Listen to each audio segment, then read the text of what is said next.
Hello welcome guys. Hello welcome guys. आज हम लोग शुरू करेंगे यूपीएसआई से रिलेटेड मूल विधि के कुछ टॉपिक्स हैं, जैसे महिलाओं को संरक्षण देने के विधिक प्रावधान। ओके, तो इन सब चीज़ों में हम लोग देखेंगे कि कुछ इम्पॉर्टेंट चीज़ें हैं जो एग्ज़ाम पर्सपेक्टिव के लिए काफ़ी इम्पॉर्टेंट हैं। ओके, सो ये जो है मूल महिलाओं को संरक्षण देने वाले विधिक प्रावधान, इनको हम लोग देखेंगे। चलिए,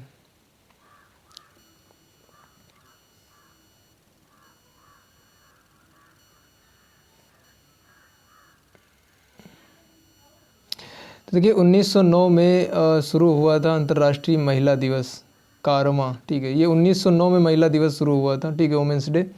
तो ये तो जनरल क्वेश्चन है बेसिकली। ठीक है, ये पूछा भी जा सकता है और नहीं भी पूछा जा सकता है। ठीक है, तो ये इंपॉर्टेंट है, आपको याद रख लेना है वैसे।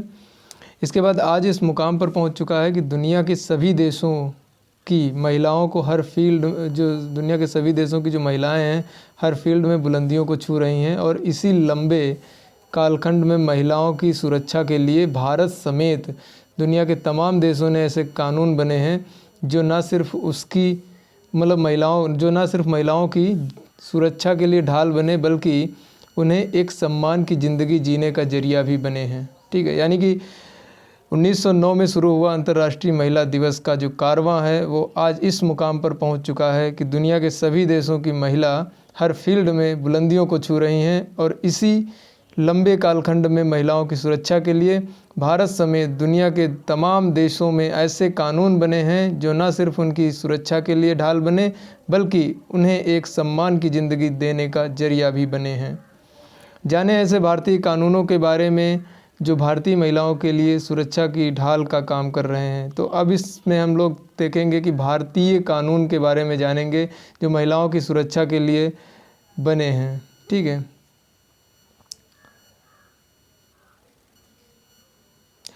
तो सबसे पहले हम बात करेंगे संवैधानिक मौलिक अधिकार की। ठीक है, यानी जो संवैधानिक मौलिक अधिकार, और इसमें हम लोग देखेंगे कि कौन कौन से कानून हैं जो मिले हैं। तो देखिए, भारतीय संविधान का प्रावधान के अनुसार, जो भारतीय संविधान है उनके प्रावधान के अनुसार पुरुषों की तरह सभी क्षेत्रों में महिलाओं को बराबरी का अधिकार है, यानी बराबर का अधिकार है। यानी महिला और पुरुष में कोई भी भेदभाव नहीं करता है संविधान। ठीक है, और इसके लिए कानूनी स्थिति भी है। और भारत में बच्चों और महिलाओं के लिए उचित विकास है, तो इस क्षेत्र में महिला और बाल विकास अच्छे से कार्य कर रहा है। ठीक है, तो ये बात काफ़ी क्लियर है। इसके बाद आगे चलेंगे, कुछ कॉन्स्टिट्यूशन में जो प्रावधान है उनके बारे में हम लोग देखेंगे। तो देखिए, संविधान के अनुच्छेद जो 14 है, संविधान का एक अनुच्छेद है। संविधान में अनुच्छेद 14 में कानूनी समानता दी गई है। ठीक है, यानी इक्वल राइट। ओके, और 15 में दिया गया है जाति, धर्म, लिंग और जन्म स्थान के आधार पर कोई भेदभाव नहीं किया जाएगा। ठीक है, यानी कि आदमी है, पुरुष है, या फिर किस रिलीजन में पैदा हुआ है, किस जात में पैदा हुआ है, जन्म स्थान क्या है, इसको लेकर कोई भेदभाव नहीं होगा। ये हमारा आर्टिकल 15 कहता है, आर्टिकल 15(3) में। ठीक है, और आर्टिकल 16(1) जो है उसमें बोला जाता है कि लोक सेवाओं में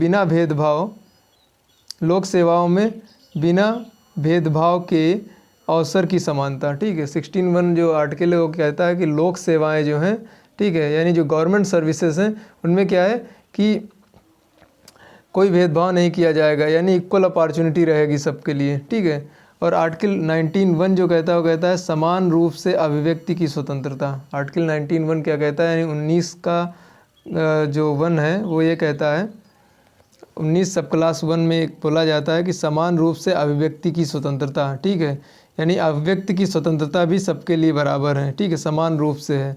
इसके बाद आर्टिकल 21 में पुरुषों और स्त्री और पुरुषों दोनों को प्राण और दैहिक स्वतंत्रता से, स्वाधीनता से वंचित ना करना। ठीक है, यानी ये जो right to live with dignity, ठीक है, ये दोनों के लिए है, स्त्री और पुरुष दोनों के लिए। ठीक है, तो आर्टिकल 21 भी काफ़ी इम्पोर्टेंट है।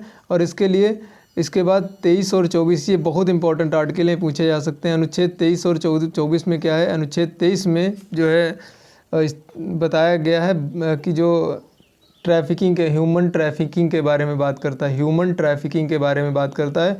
आर्टिकल जो 25 है 24 है उसमें, यानी ये जो 24 नंबर जो आर्टिकल है उसमें बोला जाता है कि जो है शोषण के विरुद्ध अधिकार हैं। ये दोनों याद रखना है, दोनों शोषण के विरुद्ध अधिकार हैं। 24 जो है जो बच्चे जो है बच्चों से जो काम करवाया जाता है, ठीक है, तो वो उसको गैर कानूनी ठहराया गया है, ठीक है। तो ये दोनों याद रखना, 23 एंड 24 ये दोनों स्त्री और पुरुष दोनों को ही शोषण के विरुद्ध अधिकार समान रूप से प्राप्त है। इसके बाद अनुच्छेद 25 से 28 में धार्मिक स्वतंत्रता दोनों को समान रूप से प्राप्त है। और आर्टिकल 29 और 30 में शिक्षा और संस्कृति का अधिकार दिया गया है।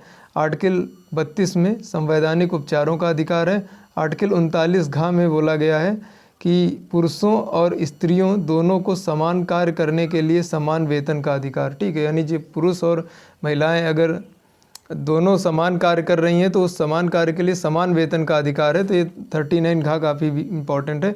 इसके बाद आर्टिकल यानी अनुच्छेद 42 कहता है कि महिलाओं हेतु प्रसूति सहायता प्राप्ति की व्यवस्था, यानी ये भी बहुत इम्पॉर्टेंट है। अनुच्छेद 42 इसमें बोला जाता है महिलाओं हेतु प्रसूति सहायता प्राप्ति की व्यवस्था, ठीक है।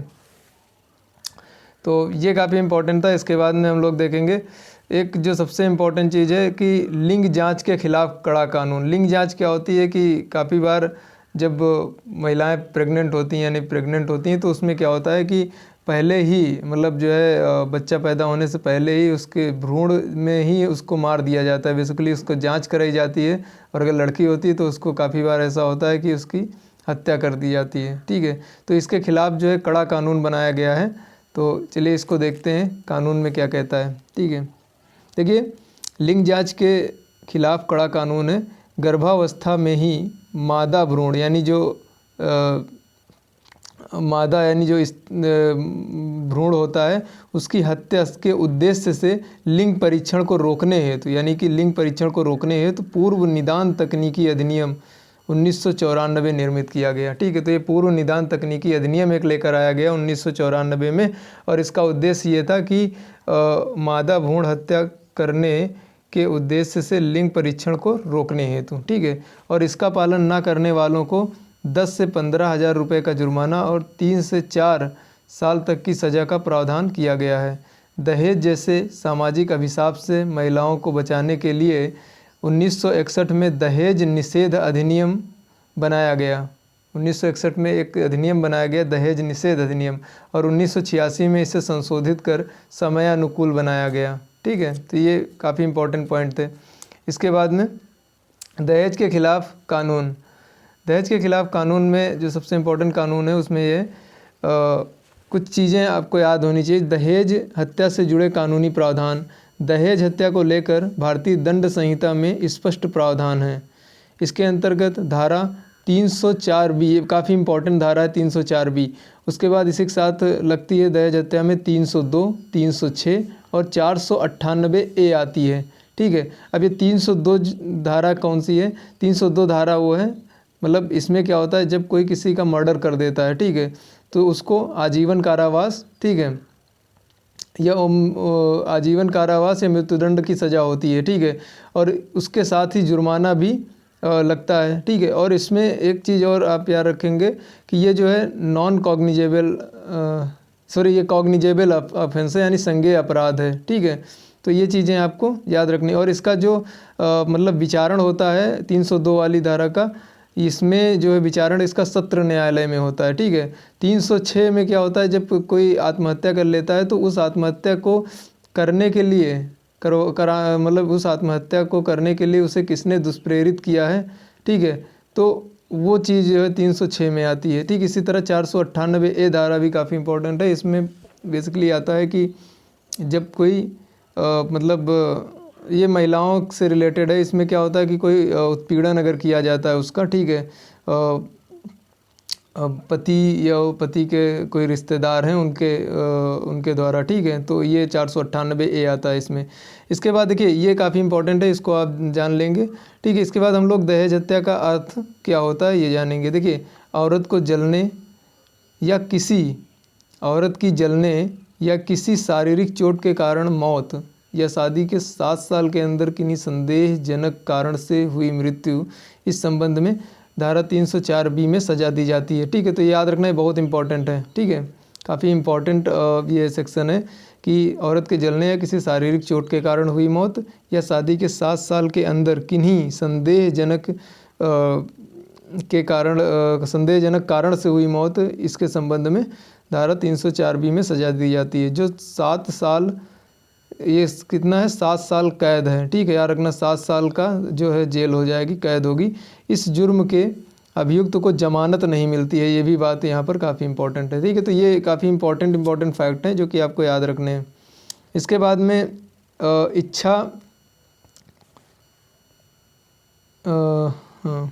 इच्छा के विरुद्ध संबंध बनाने पर बलात्कार का केस। ठीक है, ये काफ़ी इंपॉर्टेंट है। तो देखिए इसमें होता क्या है बेसिकली कि आईपीसी का एक सेक्शन है 375, धारा 375। धारा 375 ये कहता है कि जब कोई पुरुष किसी स्त्री के साथ उसकी इच्छा के विरुद्ध संभोग करता है तो उसे क्या कहते हैं, उसे बलात्कार माना जाता है। ठीक है, तो ये काफ़ी इंपॉर्टेंट है, आप इसको नोट कर लीजिएगा, पूछा जाएगा। कौन सी धारा है, सेक्शन है 375। ठीक है, याद रखना 375।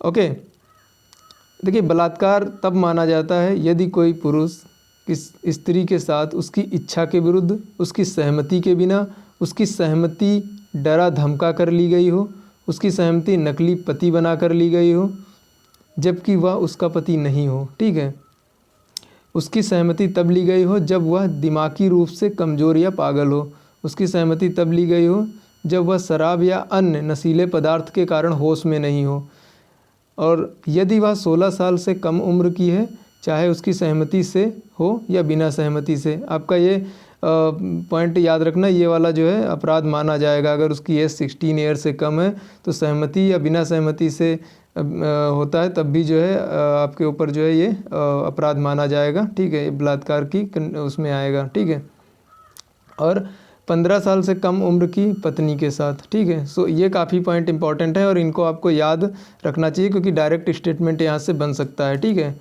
ओके, चलिए आगे चलते हैं।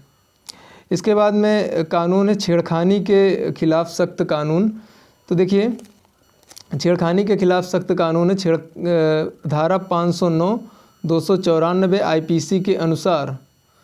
दो धाराएं, धारा 509 294 आईपीसी के अनुसार कोई भी शब्द, इशारा या मुद्रा जिससे महिला की मर्यादा का अपमान हो।